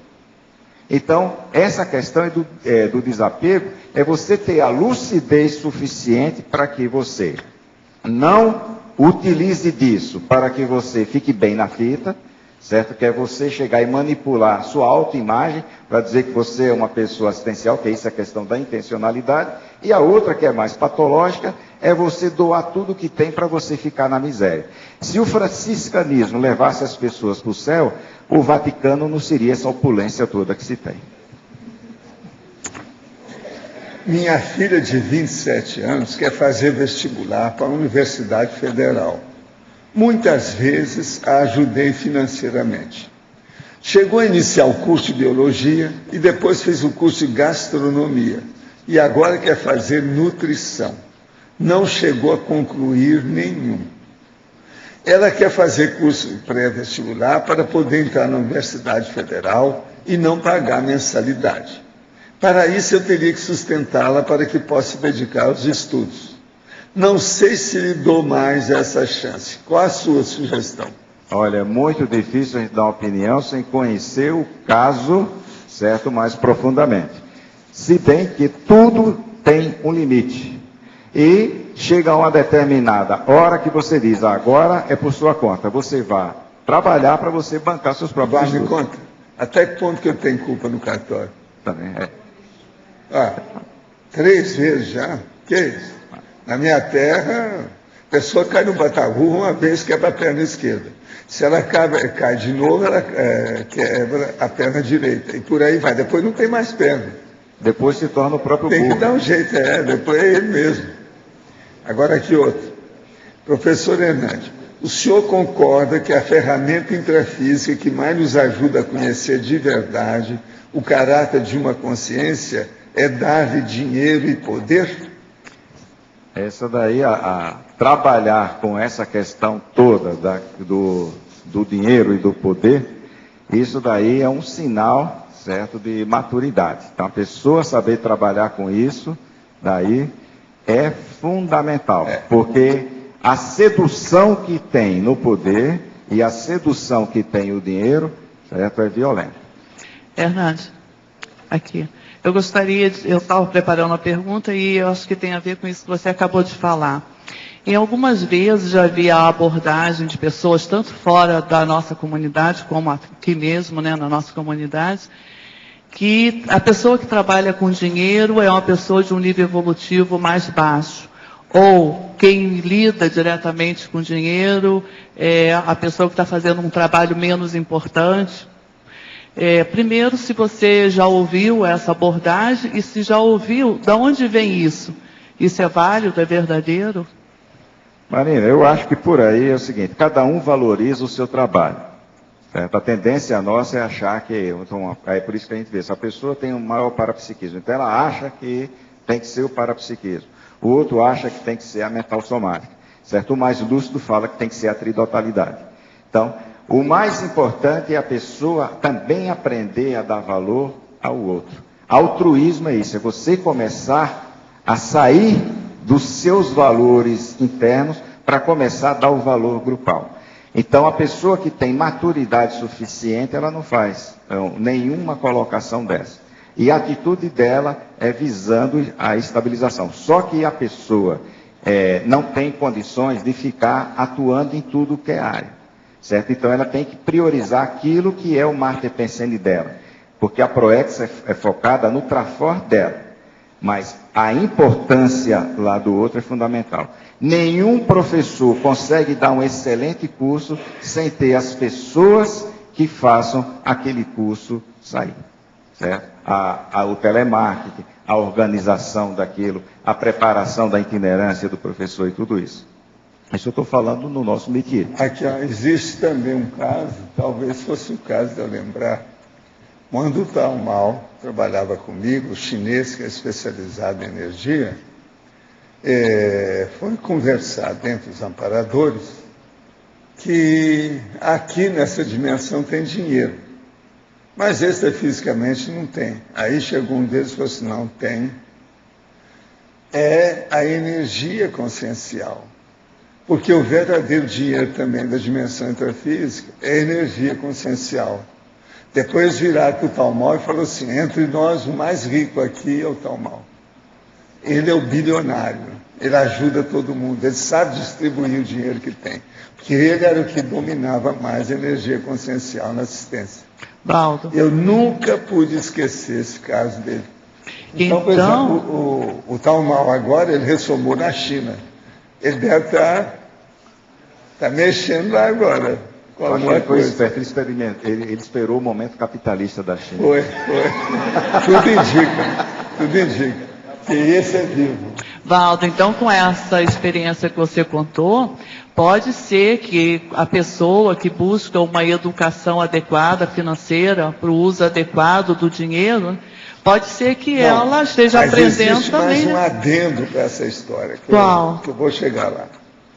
Aí eles perguntaram aquilo, eu falei assim, eu também posso fazer uma pergunta? Assim, pode. Vocês já viram alguma existência humana de serenão que ele fosse muito rico? Um deles lá falou assim, sim. Então acabou. Isso eu calei a boca. É a questão para a gente pensar. Se o serenão era rico, milionário, agora, foi a partir disso que eu arranjei minha independência econômico-financeira aos 36. Nunca mais eu pensei muito em dinheiro. Apliquei dinheiro, arranjei uns imóveis, umas coisas para poder sobreviver. Para não pensar nisso.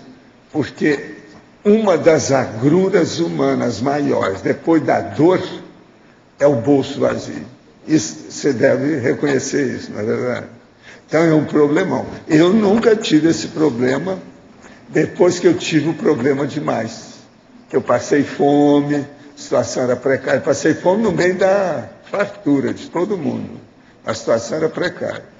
No internato, o povo queria que eu desse lições para ele. Eu dou. Mas então você me dá um queijo com a bacinha. Me dá o doce de leite que vem da fazenda. Porque todos eles eram ricos, mas não estudavam. Eu era chamado de tostão e vintém no internato. Dos 36, possivelmente eu era um dos mais, porque não tinha dinheiro mesmo. Entende? Eu ia para lá, não tinha. Agora, quando então chegou num certo nível, eu falei assim, agora eu vou aplicar meu dinheiro com calma, porque assim eu posso fazer a minha assistência com calma. Não vou depender de ninguém. E eu fiz isso a partir de 36 anos. Eu deixei o movimento espírita com 34. Aos 36, eu já tinha minha conta segurada e já estava fazendo aplicação. Agora, vocês têm que lembrar que nos 35, eu estudei na Wall Street e estudei no Wells Fargo Bank para ver como é que aplicava na Bolsa, sem prejudicar ninguém. Isso me ajudou demais. Então, primeiro, você fez a sua independência financeira. Primeiro você fez sua independência financeira a partir do seu trabalho. E eu achava o seguinte, eu não sei se você falou, eu procurei aí e não achei. Nada de voto de pobreza. A situação, o pé de meia. Pé de meia, eu vi que você fala em 2 lugares. Mas voto de pobreza, parece que você não falou. Não voto de pobreza, não. Falei aqui. Pois é, porque o voto de pobreza é negativo. Isso é demagógico. É demagógico, Agora, o pé de meia, não. Todo mundo precisa. Como é que uma pessoa sem independência econômico-financeira, ela vai fazer determinados tipos de assistência? Não tem jeito. Uma pessoa que não tem independência econômico-financeira, ela está subordinada aos outros. Por exemplo, vocês acham que eu poderia falar com essa liberdade de expressão que eu falo, às vezes desanco com certas coisas, porque eu não devo nada a ninguém, não tem nada que ver com isso, estou pagando meus impostos, estou bem comigo mesmo. Se a pessoa não estiver, principalmente com algibeira, é terrível. De modo que esse seu verbete é um dos mais sérios que nós já apresentamos aqui. Essas suas 10 páginas, todo mundo devia de ler isso e estudar com profundidade. E todo mundo aqui precisa de pensar no pé de meia. Pé de meia, para você ter uma ideia, né? Lá embaixo das conversas que eu tenho com o povo, passa ano, entra ano, uma das principais é pé de meia. É o problema que a pessoa tem econômico-financeiramente. É um fato. Agora aqui outro. Professor Hernandes, poderia correlacionar a organização financeira ou a falta dela com o saldo da ficha pessoal no uso desses recursos em retrovidas? Isso é do caso Sprenger. Quer que eu leia de novo? Você entendeu bem? Poderia correlacionar a organização financeira ou a falta dela com o saldo da ficha pessoal no uso desses recursos em retrovidas, vidas passadas? Bem, dentro do meu caso, então, a minha austeridade hoje financeira, certo? Aquele princípio de não querer deixar um rastro, é por causa de rastro que eu já deixei no passado, ligado à Companhia das Índias Ocidentais.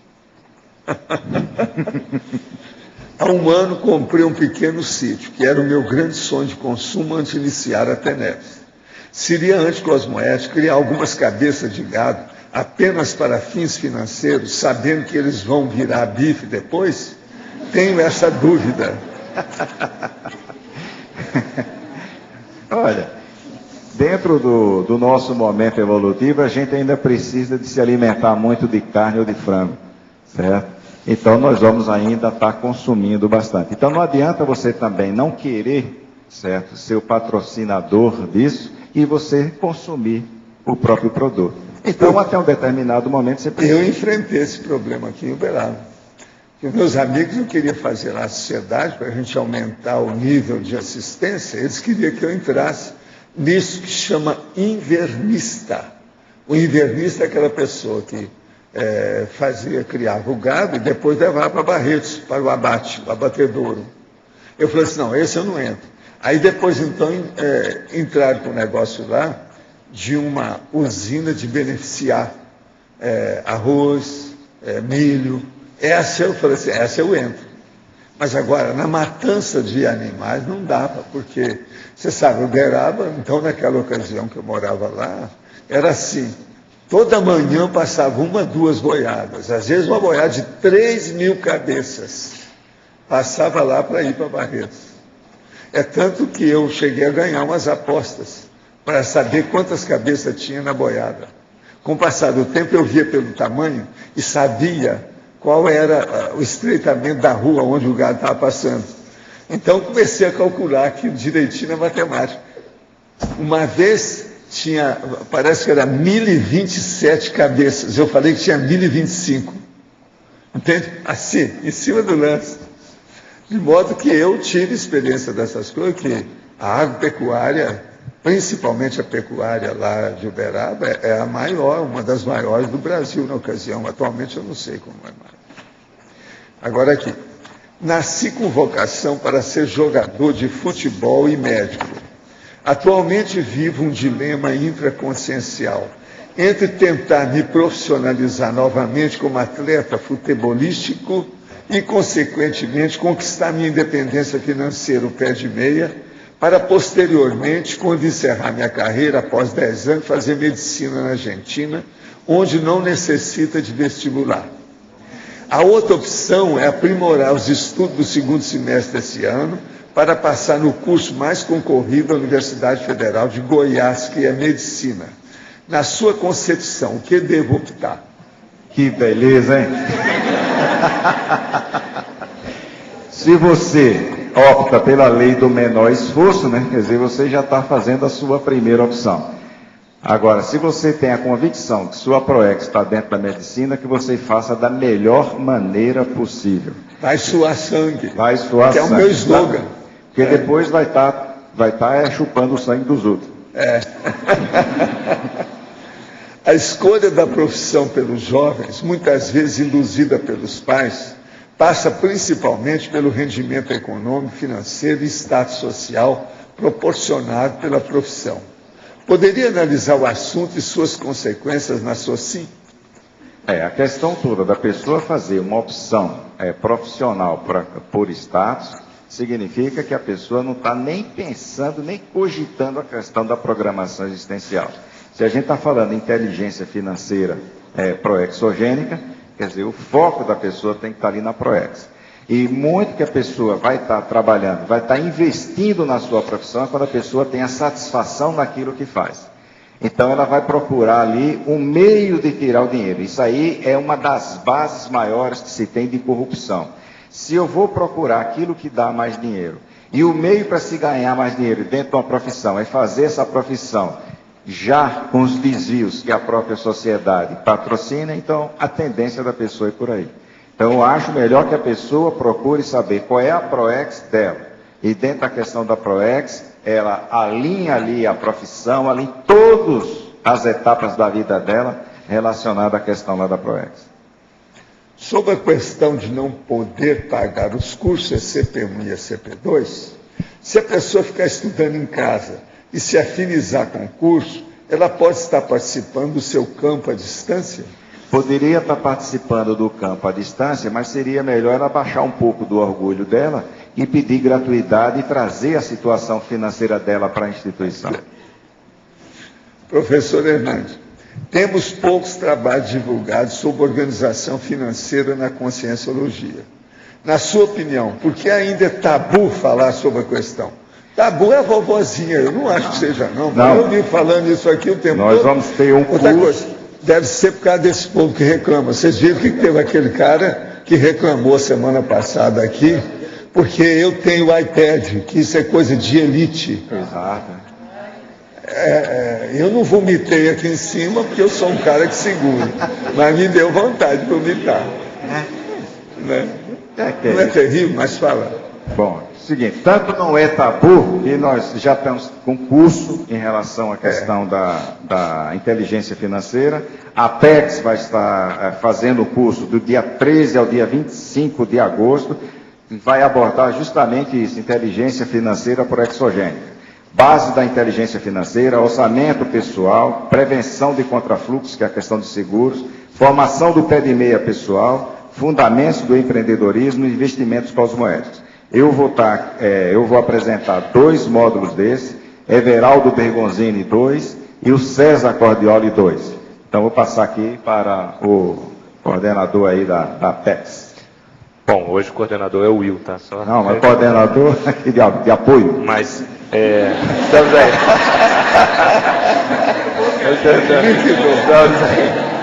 Mas aqui representando a PEX. curso do professor Hernandes, que vai ser sobre essa temática aqui agora, com um objetivo bem prático, aí todas as pessoas que estão assistindo e queiram realmente desenvolver essa inteligência financeira proexogênica, esse curso, a proposta é justamente trabalhar isso. Com a facilidade que ele é à distância, é online, via internet, e a pessoa vai ter uma série de atividades, exercícios práticos para fazer suas planilhas, orçamentos pessoais. Então é um curso predominantemente prático. Ele começa no dia 6 de agosto, na verdade, e vai até o dia 1º de outubro. Tá? Então, vale a pena aí vocês se organizarem, quem tiver interesse, acessar o site da Apex, que é o www.apexinternacional.org. E lá vocês vão ter mais informações e poder fazer a inscrição também. Tá? Lembrando que tem limite de participantes. Então, fazendo aqui uma pressão psicológica, vale a pena se organizar para participar logo aí dessa turma. E, como o professor Hernandes colocou, são 3 pessoas com bastante autoridade moral que vão estar ministrando esse curso. O próprio professor Hernandes, autoridade moral e econômica. E econômica, autoridade moral e econômica. Quer dizer, todos aí já com o seu pé de meia, já tem a sua independência financeira. Então, o professor Hernandes, o professor Everaldo e o professor César Cordioli. Então, é um senhor curso, vale a pena todo mundo aí se programar para fazer. Eu quero esclarecer uma coisa que eu acho que eu não devo deixar passar, porque é uma vergonha aí, se a gente deixar passar. Fazem, desde 95 para cá, que nós estamos aqui. São 16 anos. O camarada aí está falando que nós temos o tabu do processo econômico financeiro. É a vovozinha dele. Pelo seguinte, eu cheguei aqui, a primeira coisa que falaram é que eu era gagá, que eu era um furacão e que era, tudo indica, doido. Por quê? Que a hora que me perguntaram, levaram o negócio na mídia, tudo, com microfone, aquele negócio todo. Me perguntaram o que a gente ia fazer aqui. Eu falei assim, eu e meus amigos, que são voluntários, para início de conversa, nós vamos gastar 13 milhões e meio de dólares. Isso eu falei em 95, no meio do mato aqui. É que estava no meio do mato, o povo falou assim, o cara está doido, né? Cheio de cobre, lagarto aqui, como é que é? 13 milhões e meio de dólares. Disse, nós vamos fazer, que tem uma série de construções para ser feita. Agora veja, hoje nós temos aí, até a última vez que eu vi, mas esses dados estão defasados, é muito mais do que eu vou falar. Tem 1.640.000 metros de terreno aqui, que são tudo dos voluntários. Só isso aí vale muito mais do que os 13 milhões de dólares. Agora, é mais do que isso. Parece que tem mais, acho que 600 mil ainda depois disso. Outra coisa também. Eu já disse aqui várias vezes que agora nessa semana eu falei, que esse tertuliário aqui foi feito em 10 meses, que os voluntários pagaram isso tudo e se gastou R$1 bilhão em 10 meses aqui. Outra coisa. Dentro desse processo, nós sempre procuramos falar sobre o caso da cortesia, que é o que você falou aí há pouco. Por que tem? Onde é que está o tabu de dinheiro? Outra coisa, foi preciso eu falar até sobre isso, que achar que nós éramos todos milionários. A hora que a gente começou a comprar os terrenos todos aqui, inclusive do meu amigo Colemberg, que eu comecei a comprar, ele começou a falar naquilo, sempre me oferecia os terrenos. Nós acabamos comprando tudo dele. A parte toda que interessava. Ele depois arranjou uma faixa que está aqui nessa rua, que ele fez lá, o rancho dele. Mas então, aí o povo começou a falar que nós éramos milionários, e de onde quer que vinha o dinheiro? A gente volta a falar, tudo isso é na base do voluntariado. Mas o povo não entende como é que é isso. Não admite. Por quê? A maioria fica pensando como esquerdista, eles não entendem esse negócio de voluntariado. Esquerdista não entende. É muito interessante isso. Esquerdista que divide ser comunista. E eles não são comunistas, porque não entendem o processo de dar dinheiro para os outros sem roubo. Fazendo assistência. Isso é um fato aqui para nós. Agora você veja, chegou o cara da China, eu falei com ele, nós somos mais comunistas do que vocês, que aqui nós distribuímos as coisas gratuitamente, temos voluntariado e não temos ditadura. Como é que fica? Esse bairro está sendo construído baseado nisso. Ele olhou e falou assim, não, Mas eu não posso, dentro de mim, eu não posso admitir uma coisa dessa. Eu precisava de estudar mais. Isso é o grande repórter internacional do Correio do Povo, o maior da China, que estava aí comigo. Como é que é possível? E assim são outros. Há pouco tempo chegou mais um aqui, que a gente falou que era voluntariado, ele chegou batendo o pé. Não, eu não admito esse negócio de voluntariado. Falou francamente na hora de ir embora. Quer dizer, o povo não entende o nosso processo econômico-financeiro nesse nível, você está entendendo, de voluntariado aberto de interassistencialidade. A gente tem que explicar muito, Hernandes, esse negócio de interassistencialidade. Na hora que você está assistindo alguém, você é o primeiro assistido. Por isso que é entre um e outro. O povo não entende ainda essas coisas. Agora, ainda tem mais um aqui. Sou autônomo e tenho uma van. Trabalho fazendo entregas para uma empresa de médio para grande porte. O que acontece é que ela sonega impostos, mandando mercadoria sem nota fiscal ou meia nota. Parte da mercadoria constando da nota e a outra parte não. Sei que não é cosmoético da minha parte contribuir para isso, mas preciso do emprego. Infelizmente, quase todas as empresas do ramo fazem isso nesse país. O que fazer? Como agir? Tem a impressão que a própria Receita faz corpo mole em relação a algumas empresas, dando a entender que, em certos casos, tem certo esquema. É porque são comprados.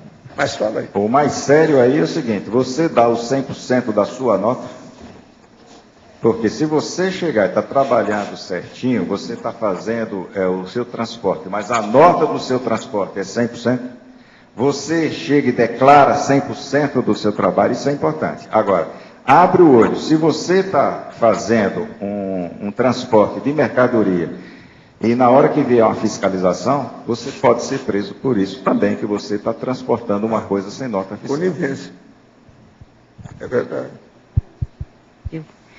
Às vezes a gente observa que a falta de entendimento sobre a questão de cursos, pagamento, que toda hora isso vem à tona, e geralmente é o Instituto que paga a conta, geralmente a reclamação é sobre o Instituto. Sobre isso, a falta de entendimento sobre certas coisas que a gente fala, por exemplo, o desapego financeiro lúcido é muito compreendido, assim, às vezes como um desprezo pelo dinheiro, uma coisa que você deve desinteressar. E, na verdade, a palavra desapego, se você olhar no dicionário, ela tem como sinônimo desprezo, desinteresse. Isso tudo faz parte do sentido dessa palavra. Talvez a palavra desprendimento até ficasse mais adequada para ver se a gente tira esse ranço religioso que, quando você se desapega, significa que você nunca mais nem olha. Então, você tem que pisar em cima para mostrar. E acho que, de acordo com todo, vamos dizer assim, o interesse que despertou esse verbete, como o professor Valdo colocou, mas eu vejo, pessoalmente, eu achei muito bom, talvez você devesse abordar o contraponto que é o voto de pobreza mesmo, num outro verbete, pelo conhecimento técnico que você tem, explorando os aspectos emocionais do desprezo financeiro, que muitas vezes é um problemão aqui para nós, porque o voluntário não consegue manter o continuismo do voluntariado, porque ele é obrigado, às vezes, a largar tudo, é o que ele faz, para ir cuidar da vida financeira que ele desprezou. E também tem uma coisa interessante, que pelo seu senso de humor sempre presente, seus ganchos didáticos, você colocar aí, no coloquialismo, hoje tem uma irreverência popular sobre os programas sociais do governo, Minha Casa, Minha Dívida. Eu achei isso muito interessante, achei que deveríamos divulgar, porque é uma coisa criativa e positiva que está na boca do povo. Minha casa, minha dívida, porque a pessoa vai viver. Se ela viver 100 anos, com a longevidade que tem hoje, ela está perdida, porque ainda vai deixar a dívida para os parentes. Então, essas duas sugestões, e te agradecer pelo verbete. Muito boa. Hernandes, só uma observação aqui, parabéns pelo verbete inicialmente. Na definologia, na quarta linha, a palavra consecução parece estar com a grafia errada. Sim, nós já vimos.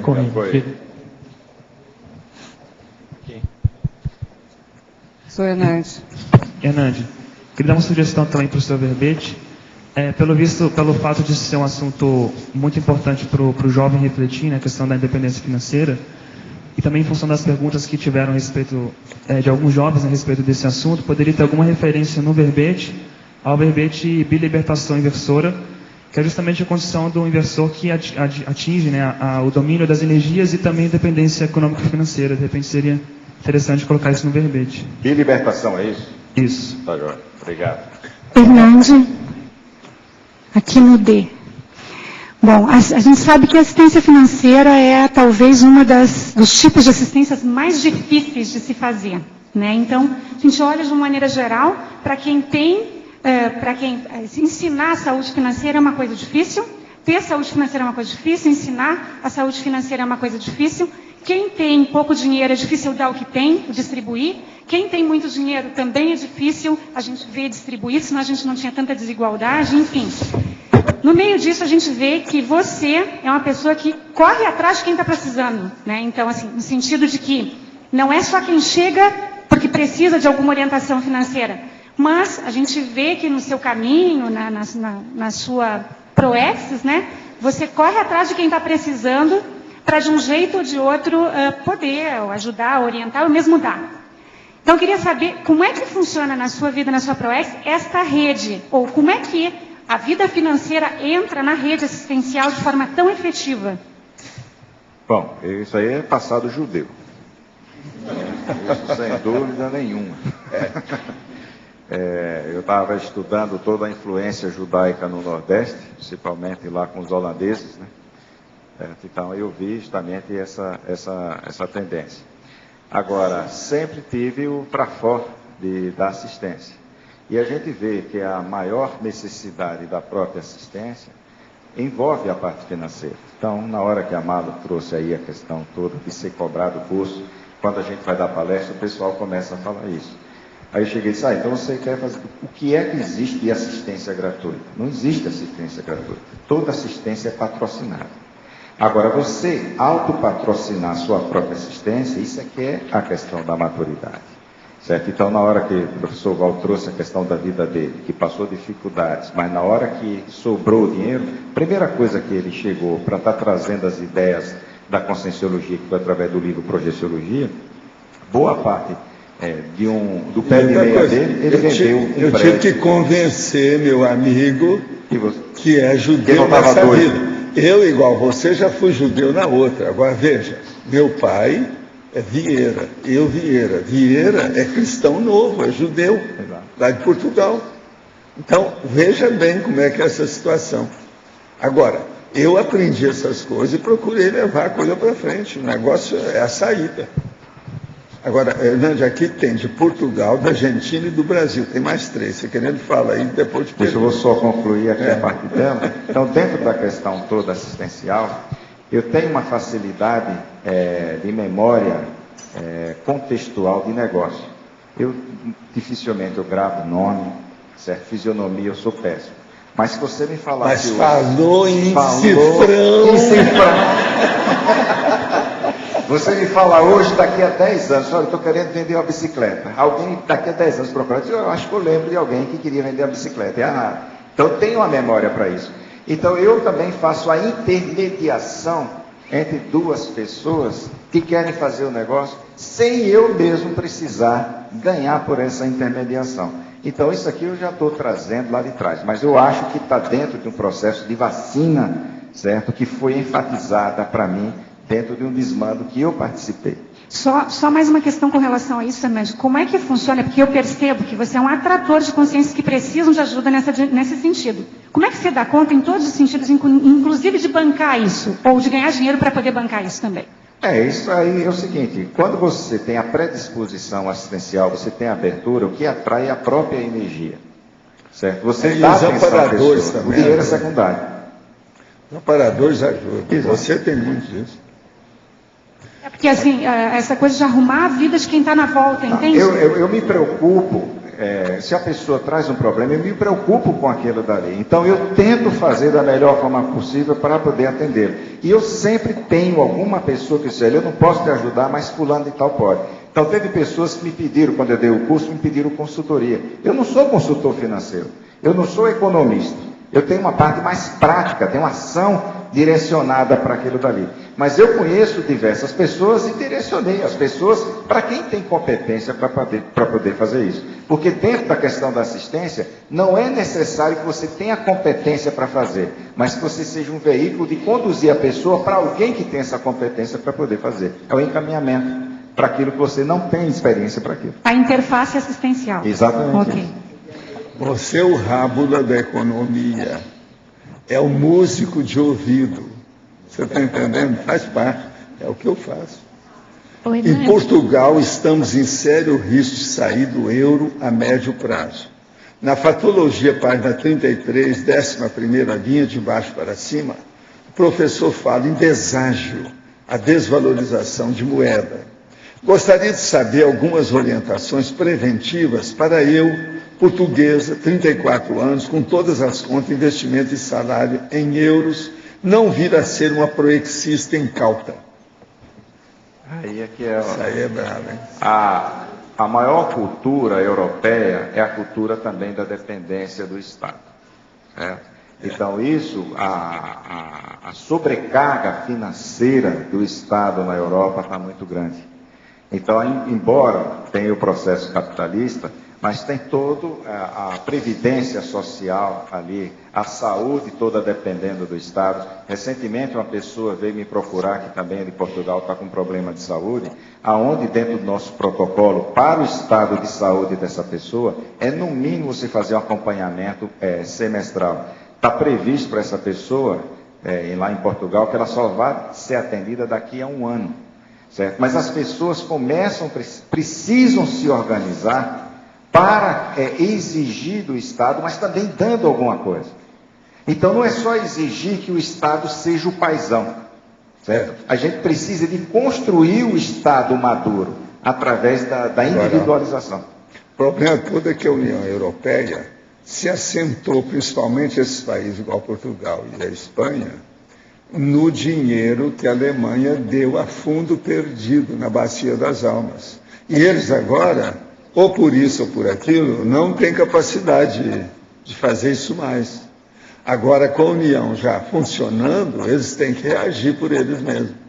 Eu lembro que quando a Alemanha deu dinheiro para Portugal, eu estive lá algumas vezes, o Porto, por exemplo, a cidade do Porto, estava totalmente reconstruída com o dinheiro da Alemanha. Pois é, uma coisa impressionante aquilo, mudou tudo. Agora eles não podem mais fazer isso. Agora outro para você. Isso aqui agora é da Argentina. Na fatologia, página 33, 9ª linha, o item, os clubes Cosmoete Investimento, viabilizadores da consecução proexológica. Poderia comentar? O próprio professor Valdo trouxe aqui, já falou aqui hoje, né, que fez a aplicação, foi estudar, né, até sobre Bolsa de Valores para estar fazendo a aplicação. Embora dentro da Bolsa de Valores exista, né, as especulações, as distorções, as manipulações, né, porque especulação é uma coisa e manipulação é outra. Existe também a venda de informação privilegiada e tudo isso. Mas também é uma forma de você investir e ajudar as empresas a se capitalizar para produzir. Então, a ideia, ela é fabulosa. Então, existem clubes que têm responsabilidade para o investimento. Ao invés de chegar a enganar a pessoa para roubar o dinheiro, como é o caso do Madoff, que foi apresentado aqui no próprio verbete, mas tem pessoas que primam, certo, pela cosmoética. E já existe aqui no nosso grupo pessoas que têm habilidade para poder estar aplicando na Bolsa, e esse pessoal está trabalhando através de um clube. E é uma das formas da pessoa estar fazendo o pé de meia. Não significa que seja o único. Mas todo o espaço financeiro tem também um espaço que você trabalha com dignidade, com cosmoética. É só procurar o que você acha. Eu fui procurador de uma grande companhia no Brasil, na Bolsa de Valores, quando existia no Rio de Janeiro. Você tem uma ideia, na ocasião. Eu cheguei a assinar ações, esse negócio todo. Entende? Aquilo tudo me deu know-how da situação.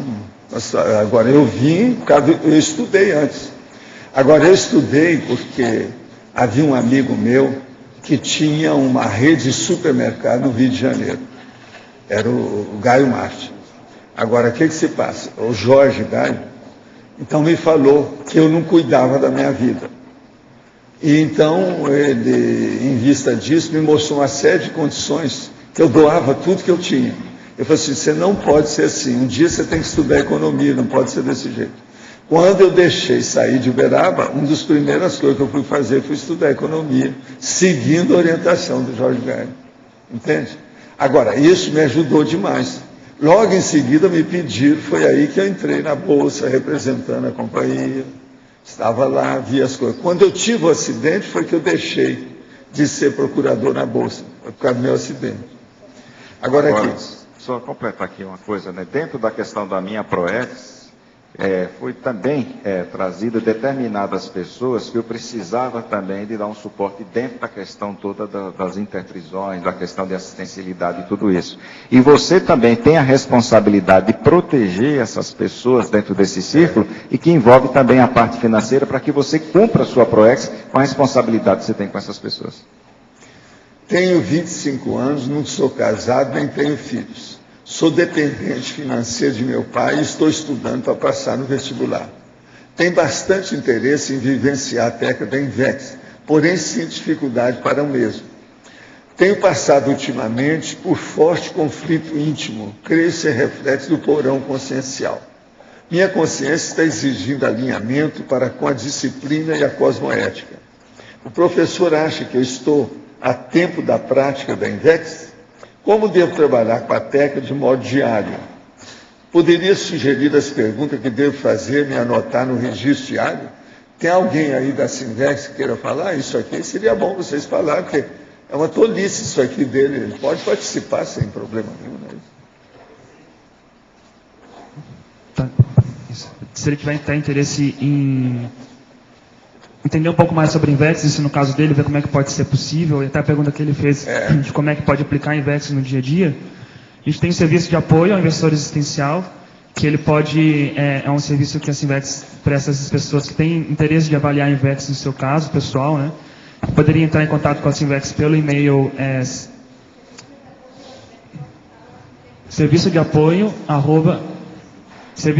investidor @sinvex.org. E também a gente tem um congresso de Invex que vai acontecer junto com o congresso de Serenologia em junho, lá no Espírito Santo, no campus da Aracê, que pode ajudar também a aprofundar nesse conhecimento de Invex para poder ver, no caso pessoal, como pode ser aplicado. Então ficam essas duas sugestões. O pessoal vai falar daqui a pouco sobre esse congresso, pode anotar as informações para ver se você consegue aparecer lá também, para o evento. E se essa pessoa já está com 25 anos, está na hora de trabalhar, né? Porque a gente já pode começar a trabalhar com 18 anos. Mesmo morando na casa do pai, já deve bancar pelo menos algumas coisinhas dele.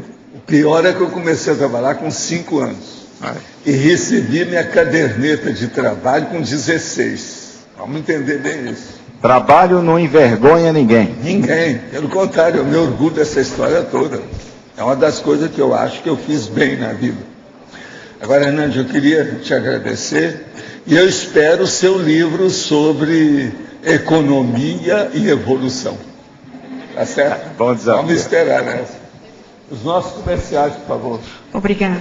As pontuações da tertúlia de hoje foram 151 assinaturas no livro de presença, 15 perguntas presenciais, 25 perguntas respondidas online, 47 votos presenciais, 5 votos online. Hoje temos 5 recados. Fernando e Paula, Conselho dos 500, Eduardo, Simpósio Democracia Direta, William, Primeira Semana de Educação Consciencial, Loge, Congresso Intermissivistas, Marcos, Discernimento Multicultural. E antes Eliana vai falar sobre Amigos da Enciclopédia. Solicitamos, por favor, aguardar só uns minutos em silêncio para poder ouvir os recados, e as pessoas que vão falar também tentarão ser breves para vocês possam ouvir tudo que elas vão falar. Obrigada. Boa tarde. O programa Amigos da Enciclopédia convida todos vocês a demonstrarem a sua inteligência financeira, aplicando seu tempo e seu dinheiro e participando de um evento imperdível, um evento duplo. O primeiro Congresso Internacional de Serenologia e o 9º Congresso Internacional de Inversão Existencial. Pessoal, para o próximo domingo, dia 29 de maio, nós vamos fazer um sorteio de uma vaga para o Congresso. Então, todos aqueles que assistam à tertúlia nesse domingo, e além também vão poder participar os teletertulianos. Para os teletertulianos participar, tem que enviar um e-mail a cursos@asinvexis.org e será sorteada uma vaga para os congressos que vai ser em Aracé, do dia 23 ao dia 26 de junho, tá? Um outro recado de Asinvexis rapidinho. Están convidados para ir para o campus da Asinvexis para ver o Serenarium, que está em fase de construção, tá? Falar com Alexander Zaslavsky para maiores informações. Obrigada. Boa tarde.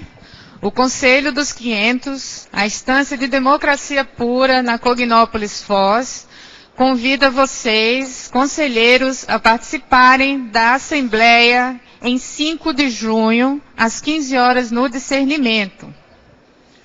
Sua participação é fundamental, pois serão tratados importantes temas de seu interesse. Política de moradia nos campi das ICs. Projeto viário da Prefeitura que aprovou uma rua que corta o campus da Sinvex ao meio. E eleição de novos membros da Comissão de Gestão. Exerça sua cidadania evolutiva, dia 5 de junho, 15 horas, no Discernimento. Obrigada. Pessoal, fazendo um gancho com essa questão do Conselho dos 500, é o simpósio, primeiro simpósio internacional de democracia direta. Nós ontem divulgamos aqui ostensivamente e a gente volta a tocar nesse assunto devido à importância desse evento para a Cognópolis. Nós vamos debater assuntos fundamentais dentro dos princípios da politicologia. E lembrando que nós moramos num bairro dentro de uma cidade. E além disso, nós moramos em condomínios, em casas, nós temos relações aqui de amizade, relações de afeto, e isso envolve o processo da politicologia. Então nós convidamos a todos aqueles que moram aqui em Foz do Iguaçu e também aqueles que conhecem a Conscienciologia para virem participar, prestigiar e tirar muito proveito dos pesquisadores que estarão apresentando seus temas ligados à politicologia. A gente chama a atenção do professor Volney Lins, que vem falar sobre democracia direta e direitos humanos.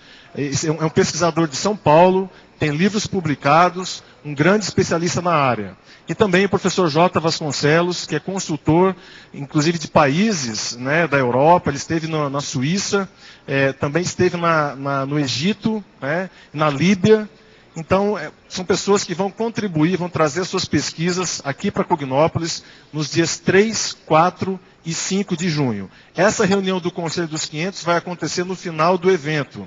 E nós teremos também o lançamento da pedra fundamental da Ágora Cognopolita. É um evento histórico. Para vocês terem uma ideia, nós tivemos contato com 2 embaixadores aqui do Mercosul, tá? E eles têm interesse de vir quando a Ágora estiver pronta. Isso foi uma novidade.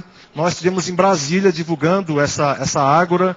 Isso mexe muito com o processo político do país, e a gente está aqui vendo tudo isso acontecer, e às vezes a gente não dá atenção, a devida atenção.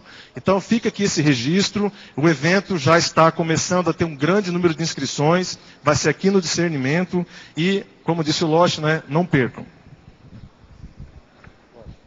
Olá, os presentes, professores de Conscienciologia, aqueles que têm interesse na educação conscienciológica.